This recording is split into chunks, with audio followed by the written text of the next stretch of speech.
오늘은 이스라엘 역사상 가장 위대한 왕 다윗에 대한 이야기입니다.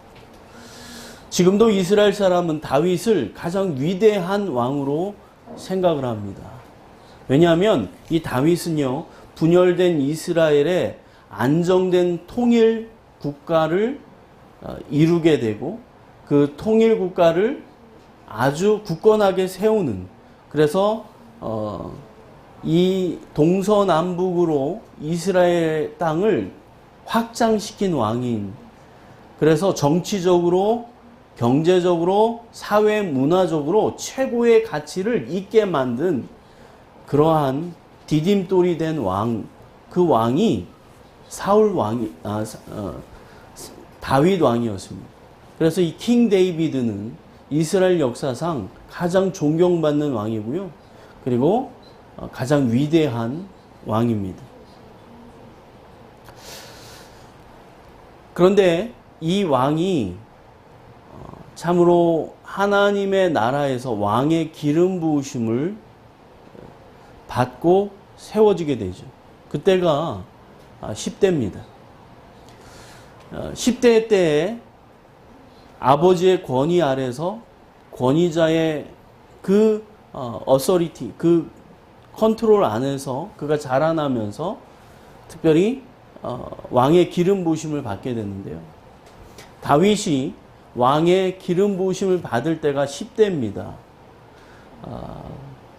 몇 살인지는 정확하게 알 수 없지만 보통 학자들은 한 15세 정도로 추측합니다. 그래서 그가 15세 정도의 왕의 기름 부으심을 받게 돼요. 그런데 이 왕의 기름 부으심을 받은 뒤에 다윗이 왕으로 세워지는 것이 아니었어요. 왕의 기름 부으심을 받은 뒤에 그의 삶의 대부분은 왕이 되기 전에 광야로 나아갑니다. 근데 본인이 성숙하기 위해 나아간 것이 아니라 도망자로 나아가게 돼요. 난민으로 나아가게 된단 말이죠.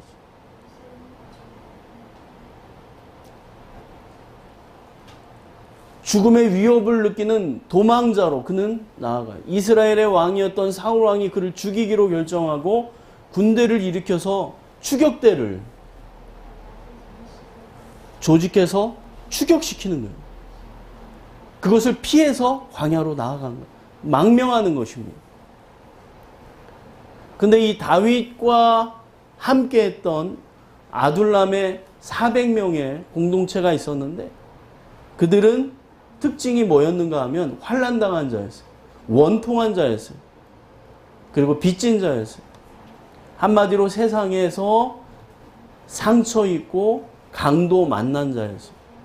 근데 이 400명이 다윗과 함께 하면서 그들은 이스라엘의 리더십으로 세워질 수 있는 준비들을 광야에서 하는 거예요. 그런데 이 광야에서 보통 얼마나 있는가 하면 이 망명의 생활과 더해서 적어도 15년을 보내게 되는 거예요.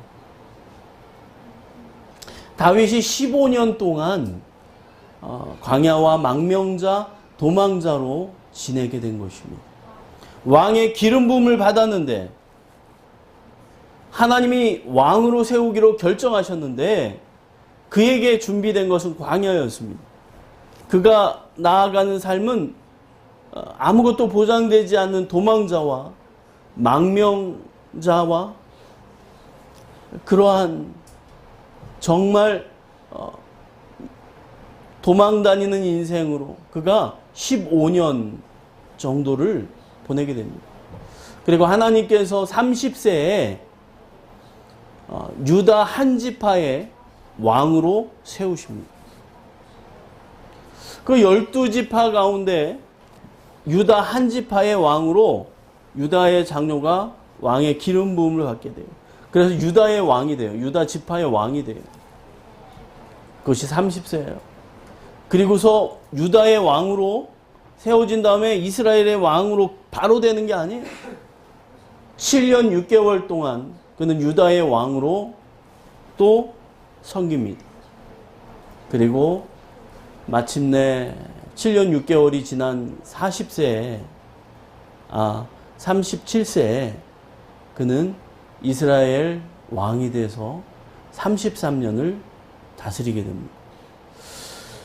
여러분, 하나님께서 우리에게 언약을 주시고 기름 부어서 세우실 때 하나님의 그 언약이 내 삶에 바로 이루어지는 것이 아닙니다. 그 언약이 하나님의 언약을 이루기까지 우리가 시간과 에너지와 재정과 인생의 대가를 지불하면서 나아가는 거예요. 근데 그 광야를 지나게 하는 거예요. 이 광야를 지나면서 무엇을 알게 돼요? 하나님의 뜻과 사람의 뜻을 분별하게 되는 거예요. 광야를 통해서. 만약에 이 다윗이 사람을 의지했다고 한다면 그의 인생은 끝났을 수도 있어요. 그가 광야로 나아가기 전에 다윗은 사울 왕의 사위가 됩니다. 근데 사울 왕이 그를 사위로 삼은 것은 골리앗을 넘어뜨린 어쩔 수 없는 이유와 또 그를 내 옆에 두고 결국 죽이기 위한 목적이었어요. 다윗이 사울 왕을 의지했다면, 사람을 의지했다면 그도 같이 죽는 거예요. 여러분, 이 땅을 살아가면서 우리가 사람을 의지하고 하나님을 의지하는 그 가운데서 분별할 수 있어야 돼요. 여러분, 사람을 따라가면 결국 실망하고 낭망되고 결국 사망에 이르게 됩니다. 그 누구도 마찬가지입니다. 그 누구도 마찬가지입니다. 여러분, 다윗이 왕의 기름 부음을 받았지만 단계가 있었다는 것입니다. 그 단계를 통해서 하나님이 성숙시키고 성장시켜 나아가는 것입니다. 그 단계들을 통해서 하나님께서 다윗을 성장시키고 성숙시키면서 하나님 안에서 그를 세워 나아가는 것을 보게 되는 것입니다. 처음부터 우리가 세워지는 것이 아닙니다. 처음부터 하나님 안에서 우리가 모든 것이 다 퍼펙트하게 준비되는 것이 아닙니다. 그런 단계들이 있는 거예요. 그런데 그 단계들을 통해서 성장하고 성숙되어지는 거예요. 예수님도 30년을 침묵하시고 사역하신 거예요. 그 과정이 있는 것입니다. 이 과정을 지나지 아니하면 우리가 하나님 앞에서 쓰임받지 못하게 돼요. 또 하나님을 기쁘게 하는 자가 아니라 세상을 기쁘게 하는 자로 사람을 따르는 자가 되어지게 되는 것입니다. 세상을 따르고 세상의 문화를 따라가는 것, 세상의 패턴을 따라가는 것입니다.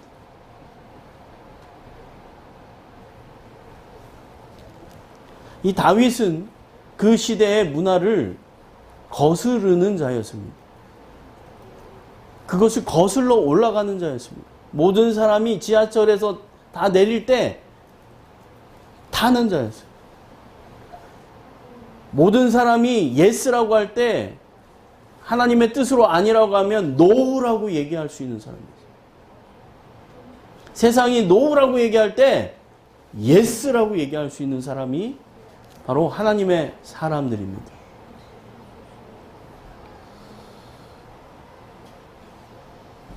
이 다윗이 왕의 기름 부음을 받고 왕이 되기까지 2번의 기름 부으심을 더 받게 되고 그 기간은 거의 20년이 넘게 걸리는 것입니다. 우리가 너무 인내하지 못하는 것이죠. 하나님의 언약을 따라 살지 않는 것입니다.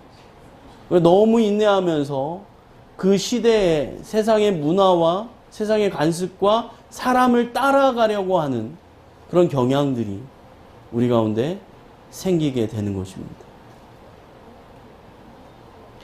다윗은 이 왕의 기름 부음을 받고 그리고 왕이 되기까지 하나님 안에서 계속해서 세워져 나아가고 성장하고 성숙되는 것을 보게 돼요. 그리고 왕이 된 이후에도 다윗이 완벽하지 못했어요. 부족함이 있었습니다. 그러나 하나님의 언약을 가졌기에 하나님의 언약을 이루는 자로 그를 사용하시는 거예요. 여러분이 하나님의 언약을 가지고 있다면, 그리고 그 언약을 붙들고 나아간다면 하나님께서 여러분을 성장시키고 성숙시켜 나아갈 것입니다. 할렐루야. 우리 옆사람과 한번 이렇게 고백하겠습니다. 언약이 당신을 이끌기를 원합니다. 사람에 끌려다니지 않기를 바랍니다. 여러분, 사람에 끌려다니게 되면 사망입니다. 그 어떤 누가 됐든 소망이 없는 것이죠. 여러분, 우리의 삶 속에서, 우리의 인생 속에서 하나님의 언약에 이끌리는 그런 삶이 되어지기를 바랍니다. 인생이 하나님으로부터 온 것이죠. 인생이 하나님으로부터 온 것이죠. 그래서 하나님으로 이끌리게 되면 그 인생이 하나님 안에서 이 땅에서 최고의 행복과 최고의 가치를 누리며 또 경험하며 살 수 있게 되는 것입니다. 다윗이 그러한 삶이었습니다. 다윗이 이제 왕의 기름 부음을 받고 이제 전쟁터에 나가게 됩니다. 그런데 그 전쟁터에 나아간 이유가 골리앗을 무너뜨리기 위해 나간 것이 아니에요. 내가 뭔가 언약을 이루기 위해 나아간 것이 아닙니다. 거기에 골리앗이 있는 줄 간 게 아니에요. 가보니까 골리앗이 있었던 거예요. 왜 전쟁터에 갔습니까? 오늘 여러분 17장 17절 18절 함께 읽겠습니다. 이새가 그의 아들 다윗에게 이르되 지금 내 형들을 위하여 이 볶은 곡식 한 에바와 이 떡 10덩어리를 가지고 진영으로 속히 가서 내 형들에게 주고 이 치즈 10덩어리를 가져다가 그들의 천부장에게 주고 내 형들의 안부를 살피고 증표를 가져오라. 다윗이 전쟁터에 간 이유는요, 아버지 심부름 때문이었어요.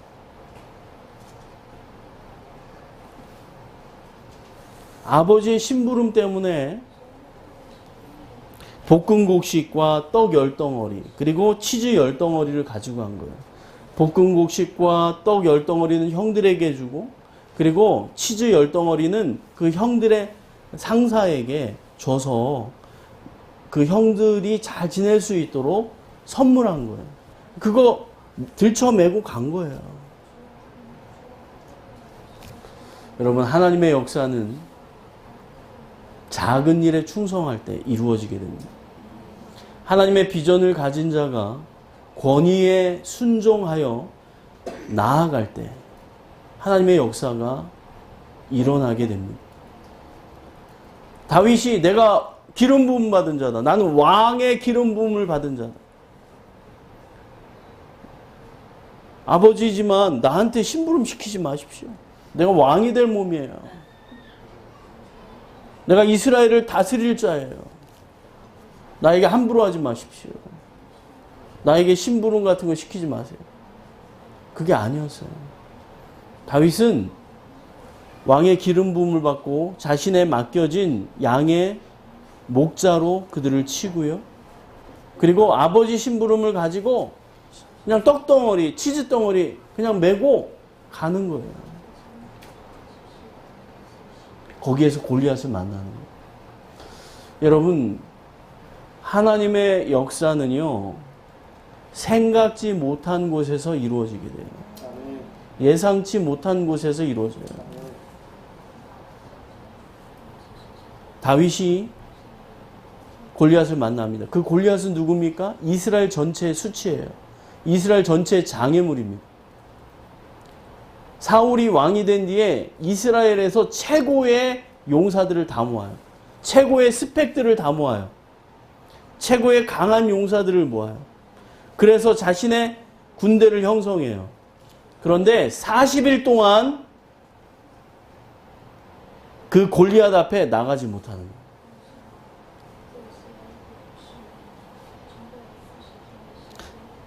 16절에 보면 40일 동안 그들이 꼼짝 못하는 거예요. 골리앗의 그 저주, 하나님에 대하여 욕하는 거, 그걸 그대로 듣고 있는 거예요. 어쩌지를 못하는 거예요. 그 앞에 다 나가서 아마 패배했을 거예요. 죽었을 거예요. 더 이상 어떻게 하지를 못하는 거예요. 온 이스라엘에 수치고 온 이스라엘의 장애물이 골리앗이에요. 골리앗 한 명 앞에 이스라엘 전체가 무너지고 있는 거예요, 지금. 근데 다윗이 간 거예요. 그 형들은 뭐라고 합니까? 너 전쟁 구경하러 왔느냐? 그런 소리 듣는 소년이었다는 거예요. 골리앗은요, 4절을 보게 되면 그 가드 사람인데 그의 키가 6규빗 한 뼘이다. 라고. 한 규빗이 30cm예요. 6규빗이면 몇 cm예요? 3m. 그리고 한 뼘. 3m하고 3m 한 10cm? 15cm. 그게 골리앗의 키예요. 호리호리하게 마른 게 아니에요. 그는 우람한 거인 족속이에요. 여러분, 그래서 이스라엘 전체가 다 무너진 거예요. 마음도 무너진, 스펙 앞에 무너진 거예요. 보이는 것에 무너진 거예요.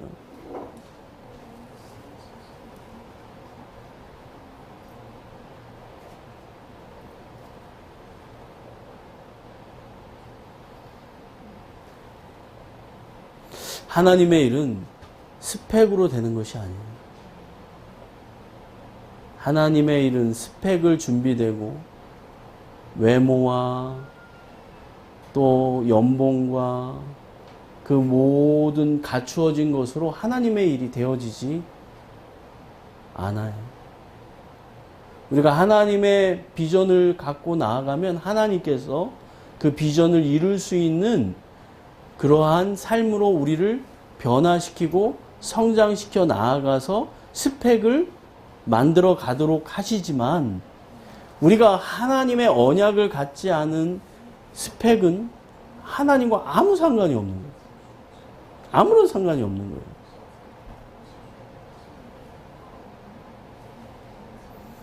이 골리앗은 최고의 스펙이었어요. 그 시대의 최고의 스펙이었어요. 이를 이길 수 있는 자가 없어요.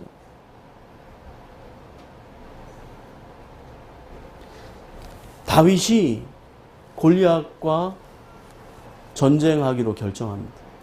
그 이유는 무엇입니까? 하나님을 모욕했기 때문에 그렇습니다. 하나님을 모욕했기 때문에.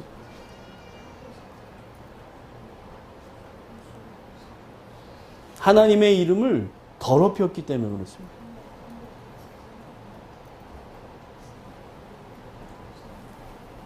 그래서 다윗이 이제 사울 앞에 서게 돼요. 사울 왕이 다윗을 불러요. 생각해 보세요. 사울 왕 앞에 선 다윗은 10세 소년이에요. 근데 이스라엘 전체를 대표해서 내보내겠어요? 그가 전쟁에 나아간다는 건 이스라엘 전체를 대표해서 나아가는 거예요. 내보내겠어요? 국가대표로 내보내겠냐고. 내보낼 리가 없는 거예요. 그런데 왜 사울왕은 다윗을 내보냈을까? 이 전쟁 전에 사울왕은 다윗을 만났어요. 사울왕이 사람을 청종해서, 하나님의 말씀에 청종하지 않고 사람의 말에 청종해서 버림받습니다. 그리고 악한 영이 들어갑니다. 그리고 괴로워합니다. 잠을 못 잘 정도로 괴로워하며 악신에 시달리게 됩니다. 그때 사울 옆에 있는 시종이 다윗을 데려와요. 다윗이 찬양할 때 그 악신이 떠나는 거예요. 평안히 잠을 자게 되는 거예요. 그때 사울 왕이 다윗을 만난 거예요. 어떤 소년으로? 악기를 연주하는, 하프를 연주하는 뮤지션으로 그를 만난 거예요. 그래서 사울 왕은 다윗에 대해 하나님이 함께하는 사람이다 라고 그는 알고 있는 거예요. 근데 전쟁터에 갑자기 나타난 거예요. 그리고 갑자기 지가 싸우겠다는 거예요. 근데 이 사울 왕은 분명히 알았어요. 뭘 알았어요? 하나님이 다윗과 함께 하신다. 할렐루야. 여러분, 이것이 최고의 스펙이에요. 사람들이 여러분에게 하나님이 당신과 함께 하시는군요 라는 고백을 할 수 있을 때 여러분은 최고의 스펙을 갖게 되는 거예요. 그런데 너도 나와 똑같은 속물이구나. 너도 똑같이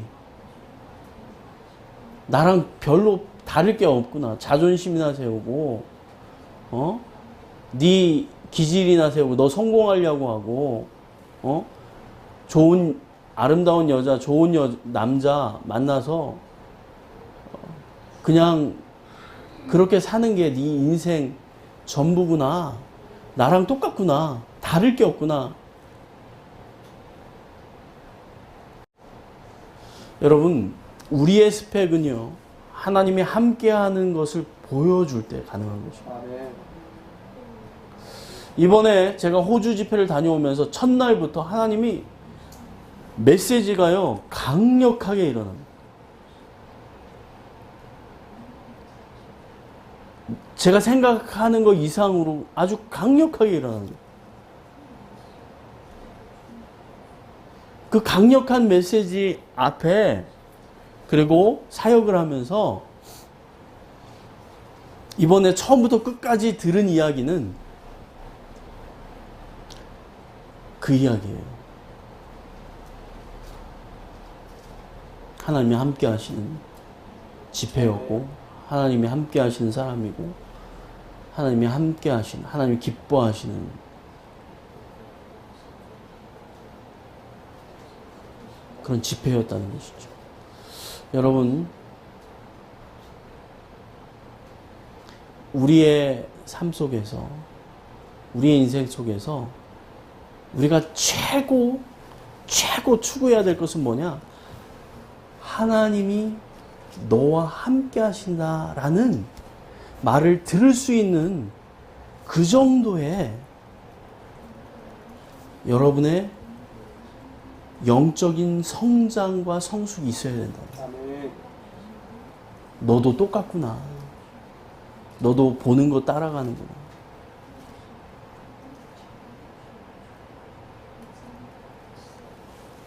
너도 무늬만 그리스도인이구나. 너도 알고 보니까 별거 아니구나.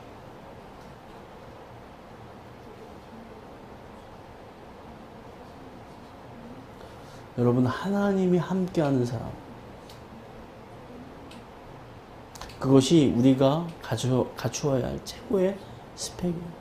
사울 왕이 다윗을 볼 때 하나님이 함께하는 자다 해서 이스라엘을 대표해서 골리앗 앞에 세우는 거예요. 그 나갈 때 사울 왕이 다윗에게 자신의 투구를 벗어주고요, 갑옷을 입히고요, 칼을 줘요. 근데 다윗이 그것을 투구를 차고 갑옷을 입고 가는데 익숙하지 않은 거예요. 오늘 본문에 37절, 38절, 39절, 40절, 37절부터 40절까지 우리 다 함께 한번 읽어볼게요. 또 다윗이 이르되 여호와께서 나를 사자의 발톱과 곰의 발톱에서 건져내셨은즉 나를 이 블레셋 사람의 손에서도 건져내시리이다. 사울이 다윗에게 이르되 가라, 여호와께서 너와 함께 계시기를 원하노라. 이에 사울이 자기 군복을 다윗에게 입히고 노투구를 그의 머리에 씌우고 또 그에게 갑옷을 입히고 다윗이 칼을 군복 위에 차고는 익숙하지 못하므로 시험적으로 걸어보다가 사울에게 말하되 익숙하지 못하니 이것을 입고 가지 못하겠나이다 하고 곧 벗고 손에 막대기를 가지고 시내에서 매끄러운 돌 5을 골라서 자기 목자에 재고 곧 주머니에 손 넣고 손에 물매를 가지고 블레셋 사람에게로 나아가니라. 아멘. 사울이 입고 있는 군복, 투구는 최고입니다. 그 이스라엘에서 최고의 스펙이에요. 당시는 청동기 시대였어요. 청동기 시대에서 철기 시대로 넘어가는. 그래서 이 블레셋은 철기 무기를 다 갖췄어요. 그런데 이스라엘은 당시에 철기 무기를 가진 사람이 이 사울왕과 요나단, 그의 아들 요나단밖에 없었어요. 나머지는 다 청동기예요. 그래서 철기 칼하고 부딪히면 깨지는 거예요. 그래서 최고의 칼을 준 거예요. 최고의 투구를 입힌 거예요. 최고의 갑옷을 입힌 거예요. 최고의 스펙을 준 거예요. 여러분, 최고의 스펙이 성공을 보장하는 것은 아닙니다.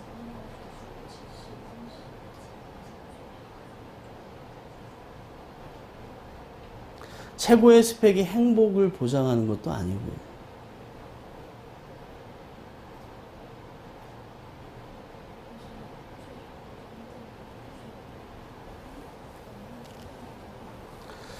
여러분, 하나님이 다윗과 함께 할 때 다윗이 최고의 스펙을 입혀줬을 때 39절에 보면 익숙하지 못함으로 시험적으로 걸어보다가 사울에게 말하되 익숙하지 못하니 이것을 입고 가지 못하겠나이다 하고 벗고,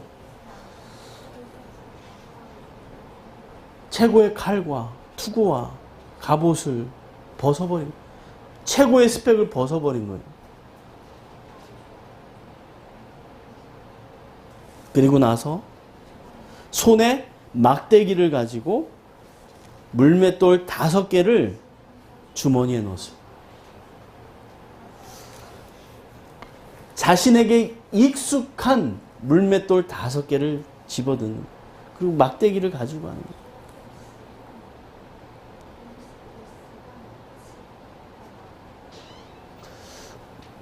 이 물맷돌은 무엇입니까? 다윗이 자신이 맡은 양떼를 향하여 오는 사자와 곰을 물리쳤던 물맷돌이에요.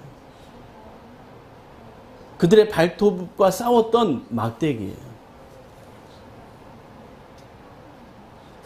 다윗이 어려서부터 목자로서 훈련된 거예요. 작은 일에 충성하여 아버지의 권위 앞에서 양들을 치라는 그 권위에 충성되게 감당하면서 사자와도 싸우고 곰과도 싸운 거예요.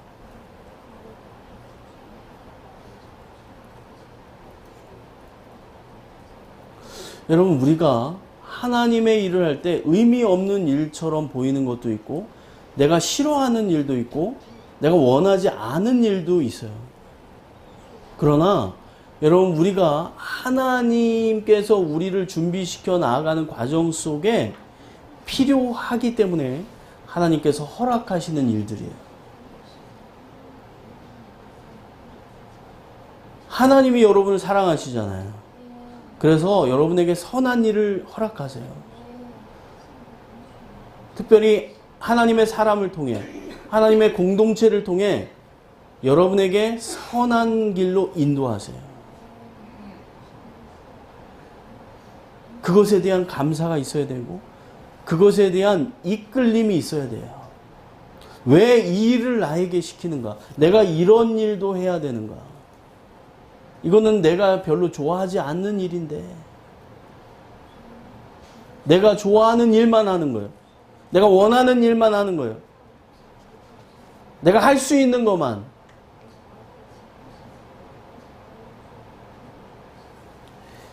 여러분, 다윗이 아버지의 어서리티 안에서 여러분 그가 양을 치는 거예요. 심지어 사무엘의 그 식탁 앞에 앉지도 못했어요. 아버지가 넌 양이나 치고 있어. 그래서 그냥 양 치고 있는 거예요. 사무엘이 왔는데도. 너 심부름 좀 해. 떡 가져가고 치즈 가져가서 가져가. 그 둘레둘레 메고 가는 거예요. 의미 없는 일처럼 보이지만, 별로 하고 싶지 않은 일이지만, 혹은 자존심이 상하고, 혹은 내가 이 뭐 하는 거지? 왕이 될 사람인데 그런 생각이 있을지라도 그 어서리티 앞에서 작은 일에 충성하여 나아갈 때 그는 골리앗을 무너뜨리는 그 자리에 나아가게 되고 하나님은 그 자리를 통해 역사 가운데 이 다윗을 드러내는 거예요. 이것이 비밀이에요. 비밀입니다. 화려한 거, 아름다운 거, 멋진 거, 이것을 향하여 나아가려고 하는 것이 우리 인간의 본성이죠. 우리의 본성이 그렇잖아요. 화려하고 멋지고 성공하고 아름답고 그것을 향해서 나아가려고 하는 게 우리 인간의 본성이에요. 죄악된 본성이에요. 거기에 그것을 위해서 스펙을 쌓는 거야. 그것을 위해 아름다운 여자도 만나는 거야. 그것을 위해 유학도 가고 휴학도 하고 직장도 얻고 그렇게 가는 거예요. So what? 여러분, 그래서 그 다음에 무엇입니까?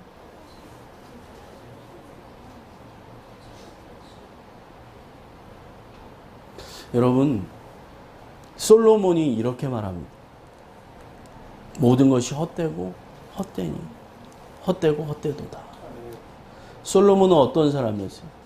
솔로몬이 가지고 있는 재산들을 현 시세로 계산해 볼 때 오늘날의 그 어떤 재벌도 그 재산에 이르지 못해요. 솔로몬 왕이 가지고 있었던 그 재산은 대단했어요. 또 솔로몬이 얼마나 성공한 사람이에요. 이스라엘의 왕일 뿐만 아니라 열방에서 그를 만나기 위해 그의 지혜를 구하기 위해 왔어요. 심지어 한 나라의 여왕은 솔로몬의 씨를 받기 위해서 그리고서 오는 거예요. 솔로몬에게는 수백 명의 와이프가 있어요. 이 땅에서 물질, 성공, 행복 이거 다 가진 자예요.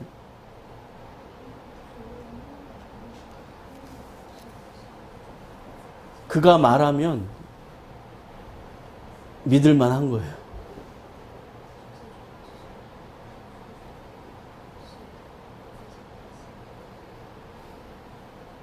여러분, 우리 가운데 너무 스펙에 연연할 필요가 없는 거예요.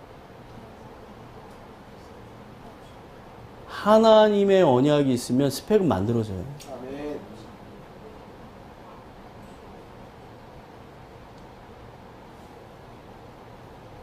그리고 익숙한 물맷돌을 가져가는 거예요. 제가 이번에 부흥의 집회를 인도하면서 메시지들을 준비해 간 것들이 준비가 안 되는 거예요. 그래서 그냥 아이패드에서 가져갔는데 하나님이 집 말씀 전하기 10분 전에 말씀을 바꾸는 거예요. 메시지가 계속 바뀌는 거예요. 그래서 이번에 원고 없이 했어요. 다. 원고 없이 성경책만 들고 했는데 이제까지 인도되었던 집회 중에 가장 강력하게 일어났어요. 그리고 그 메시지 앞에 사람들이 헌신하고 인생을 결정하고 눈물을 흘리고 그리고 하나님 앞에 다시 살기로 했다라는 그런 고백들을 듣게 돼요.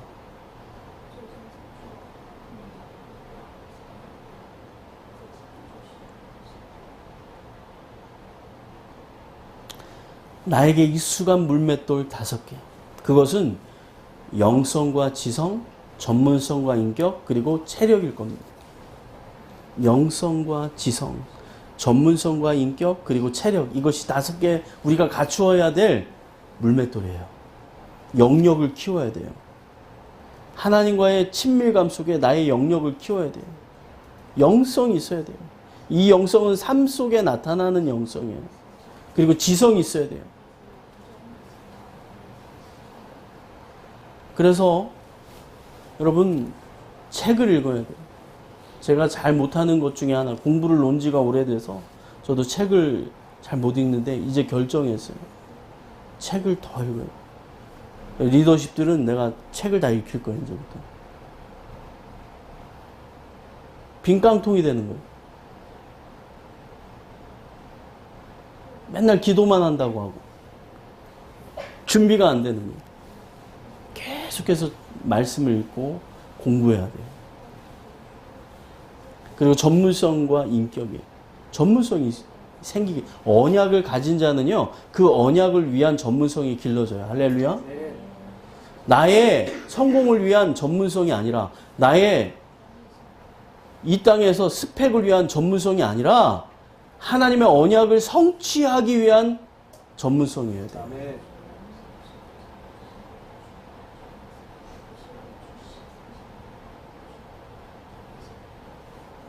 한 번뿐인 인생인데, 여러분, 한 번뿐인 인생인데 영원할 것 같아요? 여러분의 그 탱글탱글한 피부가 영원할 것 같아요? 여러분의 그 호리호리한 육체가 영원할 것 같아요? 여러분의 스마트한 그 머리와 그 센스가 영원할 것 같아요?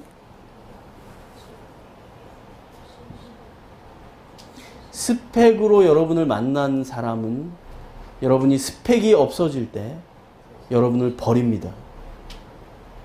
아세요? 여러분 상품 가치가 없을 때 그 상품을 새 걸로 바꿔버려요. 여러분 피부가, 여러분의 그 가지고 있는 보이는 스펙들이 날이 갈수록 후패해져요.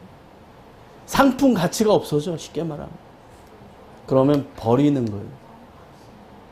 그래서 여러분 스펙으로 사람을 만나면 여러분이 스펙으로 만나잖아요. 그 사람은 여러분을 스펙으로 또 만나는 거예요. 그래서 여러분이 스펙이 없어지면 여러분 버림받았습니다. 여러분 스펙으로 만난다는 건 다른 말로 뭔지 아세요? 상품이 되는 거예요. 내가 좋은 상품이 되는 거야. 면접 볼 때 그게 뭡니까? 날 선택하라는 거야. 좋은 상품 가치가 있는지 딱 보고 그 사람을 채용하는 거야. 사실. 그래서 우리가 스펙 준비하고 이력서 준비하는 거야. 그게 상품으로 준비되는 거야. 세상은 얼마짜리 나오는 거야. 연봉 얼마짜리. 응? 근데 그 가치가 없어지면 어떻게 되는 거야? 세상은 주저없이 버리는 거예요. 주저없이 버리는 거예요. 상품이 아니라, 우리는 상품이 아니라 하나님의 작품입니다. 할렐루야. 하나님이 나와 함께 할 때 내가 하나님 작품이 되는 거예요. 그때 내 가치가 있는 거예요. 내 가치가 있는 거예요. 우리 핸드폰 계속 바꾸죠. 왜 바꾸는 거예요? 오래됐는데 좋잖아, 익숙하잖아. 왜 바꾸는 거예요? 새 것이 나왔으니까. 새 모델이 나왔으니까. 여러분 남자를 만날 때, 여자를 만날 때 스펙으로 여러분을 보게 되고 외모로 보고 상품으로 여러분을 보게 되면, 여러분의 상품 가치가 떨어지게 되면 여러분은 주저없이 버림받습니다. 그리고 여러분도 주저없이 버립니다.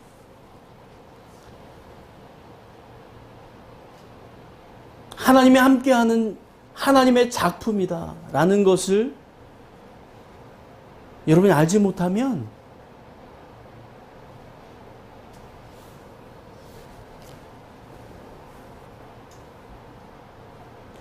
비참한 일이 벌어지는 거죠. 여러분, 우리는 하나님의 작품이에요. 할렐루야.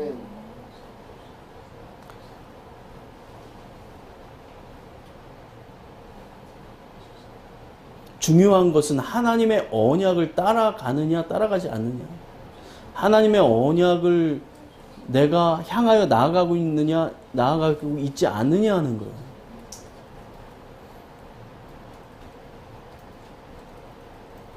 왜냐하면 하나님이 우리를 작품으로 세울 때 부르심을, 비전과 언약을 따라 살도록 하시는 거예요. 그래서 그것을 붙잡고 나아가는 그 인생이 최고의 작품이고, 그리고 최고의 가치가 되는 거예요. 그래서 우리 가운데 이 전문성과 인격을 겸비해야 돼요. 인격은 사람을 담아내는 그릇이에요. 인격이 준비되지 않으면 사람을 담아낼 수 없습니다. 아무리 영성이 있고 지성이 있고 전문성을 갖추어도 그 사람 옆에 가고 싶지 않아요. 아무리 맞는 얘기해도 그 사람 얘기는 듣고 싶지 않아요. 왜? 인격이 준비 안 됐기 때문에.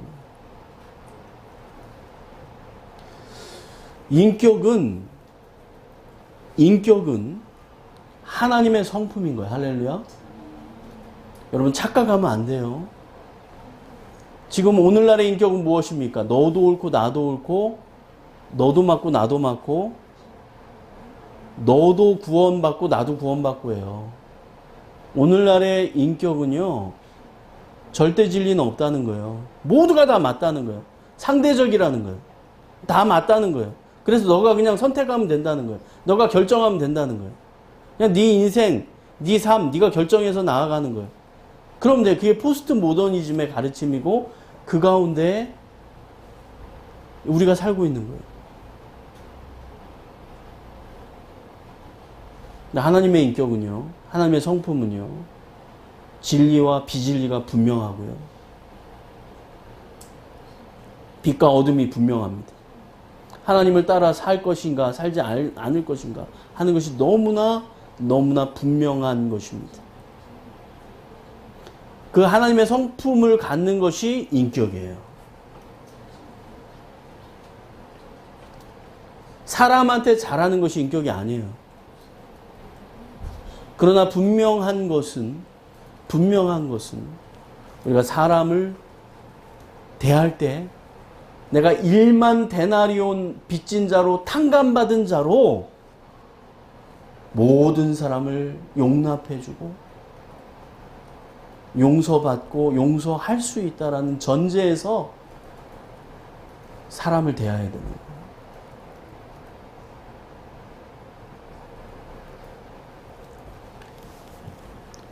심판자는 오직 하나님 한 분인 거예요. 너무 쉽게 판단하지 말고 너무 쉽게 비판하지 마세요. 그게 옳은 게 아니야. 여러분이 생각하는 것만큼 그렇게 옳은 결정도 아니고 옳은 판단도 아니고 그럴 만한 기준이 여러분에게 없어요. 우리에게 없어요. 그럴 만한 기준이 없어요. 그 기준은 하나님의 말씀이고 그분이 기준이 되는 거예요. 그래서 용납하지 못할 사람이 없는 거예요. 용서받지 못할 사람이 없고 용서해야 되는 우리는 의무가 있는 거예요. 그것이 인격이지. 그러면서 우리는 체력을 겸비해야 돼요. 체력을 겸비해야 돼요.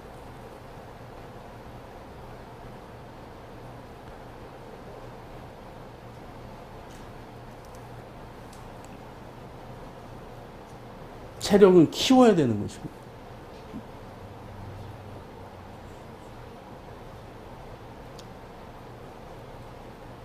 타고나는 체력도 있지만 내가 키우면 되는 거예요. 여러분, 우리의 인생 속에 이 5가지의 물맷돌, 이것이 준비되어질 때 우리는 우리 가운데 오는 골리앗을 무너뜨릴 수 있다는 거예요. 이것이 준비될 때 골리앗을 넘어뜨릴 수 있는 거예요.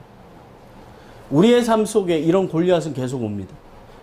한 사람을 무너뜨리고 한 공동체를 무너뜨리고 한 나라를 무너뜨리는 이 엄청난 골리앗은 계속 옵니다.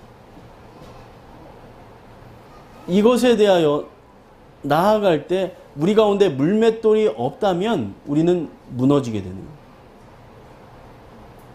그냥 휩쓸려 떠나가버리게 되는 거예요. 영성과 지성, 전문성과 인격, 이 체력을 겸비해야 돼요.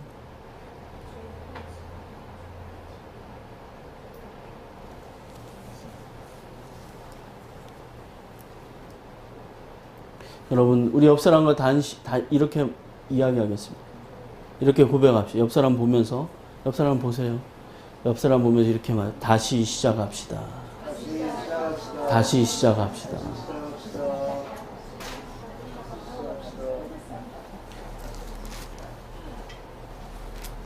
함께 기도할 때 여러분, 다윗에게는 골리앗을 넘어뜨리는 물맷돌, 그러나 아직 그의 주머니는 4개의 물맷돌이 남아 있었습니다. 세상을 넉넉하게 이기는 삶이 되어야 합니다. 세상을 그냥 힘들게 어쩔 수 없이 살아가는 인생이 아니라 세상을 넉넉하게 이기는, 아직 다윗에겐 4개의 물맷돌이 4명의 골리앗을 더 무너뜨릴 수 있는 그런 4개의 물맷돌이 여전히 그에게 있었다는 사실. 여러분, 우리가 영성이 준비되고 지성이 준비되고 전문성과 인격과 체력이 준비될 때 넉넉히 감당할 수 있는, 주의 일을 하고 넘어지는 정도의 그런 정도의 물맷돌이 아니라 주의 일을 하고도 넉넉히 서서 하나님을 향하여 더 나아갈 수 있는, 아직도 남겨진 물맷돌이 4개 더 있습니다, 나에게 더 있습니다 라고 세상을 향해 나아갈 수 있는, 하나님 그러한 세상을 넉넉하게 이기는 영성과 세상을 넉넉하게 이기는 지성과 그런 전문성과 인격, 그리고 그런 체력을 나에게 허락하여 주십시오. 내가 그것을 위해 나를 단련시키고 그리고 준비시키겠습니다. 우리 하나님 앞에 함께 기도하며 나아갑시다.